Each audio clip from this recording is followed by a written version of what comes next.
महत्त्वाच्या बातम्या. प्रायोजक पुष्कराज रागी डिलाइट्स, महाराष्ट्राचं लाडकं आणि नंबर 1 नाचणी सत्व.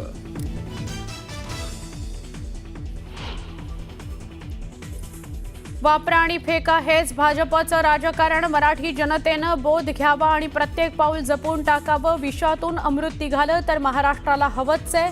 सामनातून पुन्हा मनसेसोबतच्या युतीचे संकेत.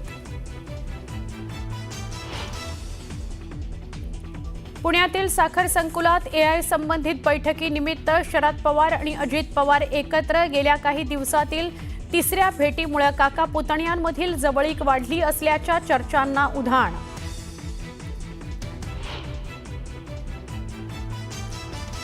चंद्रशेखर बावनकुळेंना पत्र लिहून भाजपमध्ये होणाऱ्या नव्या पक्षप्रवेशावर कार्यकर्त्यांची नाराजी. घरात पाहुणे आले की घरातल्यांना बाहेर झोपावं लागतं म्हणत थोपटेंच्या पक्षप्रवेशाला विरोध. डॉक्टर सुश्रुत घैसास यांची चौकशी होणार. पोलीस आज पाठवणार डॉक्टर घैसास यांना नोटीस.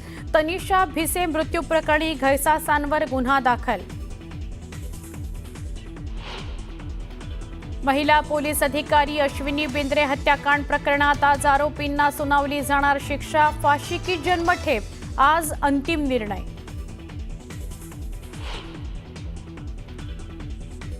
शिक्षक भरती शालार्थ आयडी घोटाळ्याचा नागपूर सायबर पोलिसांकडून तपास सुरू. शेकडो शिक्षकांवर कारवाई होणार असल्याची माहिती. तर प्रकरणात एसआयटी नेमण्याची भाजप आमदारांची मुख्यमंत्र्यांकडे मागणी.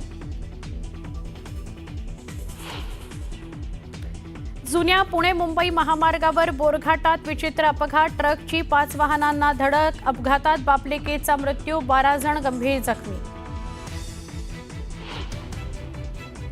बुलढाण्यातील शेगाव तालुक्यानंतर आता मेहकर तालुक्यातही आढळला केसगळतीचा रुग्ण. तर शेगावातील नख गळतीच्या रुग्णांमध्ये ही वाढ. रुग्णांचा आकडा गेला 56 वर. जम्मू काश्मीरमध्ये पावसाचा हाहाकार. रामबनमध्ये ढगफुटीमुळे शेकडो लोकांचं स्थलांतर.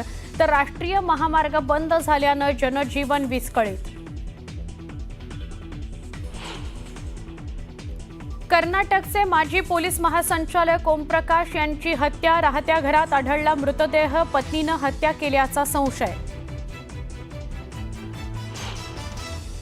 अमेरिकेचे राष्ट्राध्यक्ष डोनाल्ड ट्रम्प यांच्या धोरणांविरुद्ध 15 दिवसात दुसऱ्यांदा जनता उतरली रस्त्यावर. अमेरिकेतील सगळ्या 50 राज्यात आंदोलन. थेट व्हाईट हाऊसला घेराव.